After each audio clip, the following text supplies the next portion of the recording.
J'habite à Gradignan et je me présente en tant que candidat de la société civile investi par Europe Écologie Les Verts sur la 7e circonscription, Pessac, Gradignan, Canet-Jean-Cestas, aux élections législatives de 2017. Les raisons de ma candidature, c'est que je suis assez en colère par ma pratique dans le domaine des énergies renouvelables, puisque je possède une entreprise qui fait du développement d'énergie renouvelable depuis 25 ans. J'étais un des pionniers du développement de l'éolien dans ce pays. Et cette pratique à la fois du développement des énergies renouvelables et d'entrepreneurs m'a montré que ce pays ne valorisait pas correctement à la fois ses ressources naturelles et à la fois ses ressources humaines qui sont immenses.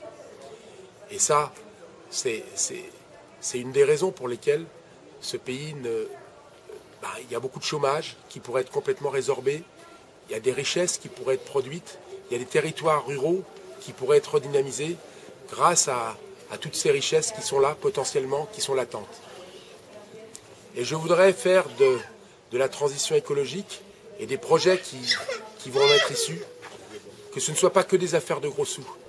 Ça doit être des affaires de gros sous, parce que ces projets-là sont effectivement capitalistiques, puisqu'il n'y a pas de combustible, donc effectivement l'investissement de départ est important, mais il faut que ce soit pas seulement des affaires de gros sous. Il faut aussi que ces projets-là, ils aient les couleurs et les valeurs de l'écologie. Et moi j'en vois 4 à ce niveau-là. Premièrement, c'est le contenu local.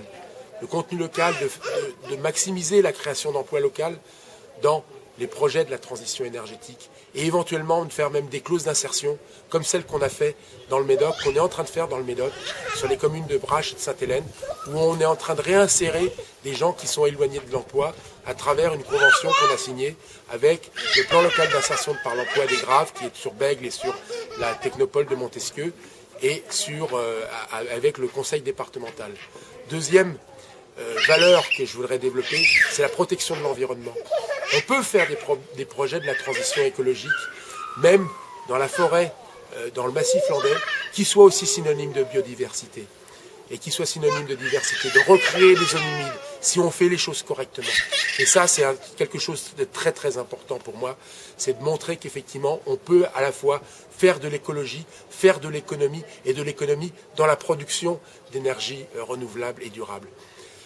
La troisième valeur, c'est la redynamisation des territoires ruraux.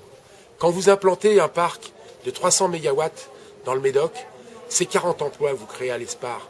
À l'ESPAR, c'est des emplois qui vont être des emplois de techniciens supérieurs, des emplois Bac+2, Bac+3, des emplois bien payés, des emplois de CDI, des jeunes qui vont avoir des enfants. Donc des écoles qui restent en place ou qui se recréent, des services publics qui se maintiennent. Voilà, c'est ça. C'est par la valorisation de nos ressources locales qu'on va recréer une dynamique des territoires ruraux.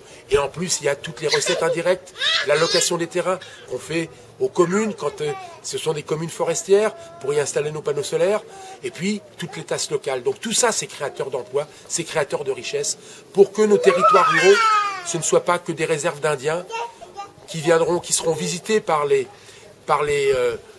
touristes allemands, espagnols, qui auront eu l'industrie et qui feront travailler nos jeunes à les guider dans ces réserves, parce qu'il n'y aura pas de cette valorisation de ces ressources locales.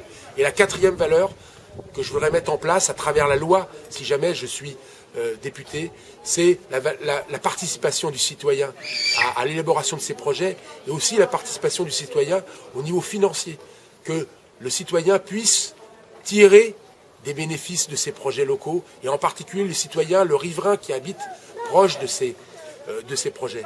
Bien, tout ça, je l'ai mis en œuvre, j'ai montré que c'est possible, je l'ai expérimenté à travers mon entreprise, et je voudrais qu'aujourd'hui, mettre en place les lois qui vont permettre de généraliser ces bonnes pratiques, et que ces bonnes pratiques soient celles-là qui se fassent de manière générale, et pas les pratiques qui fassent qu'on se jette, et les financiers se jettent sur ces projets de la transition énergétique simplement parce que ça va leur rapporter beaucoup d'argent.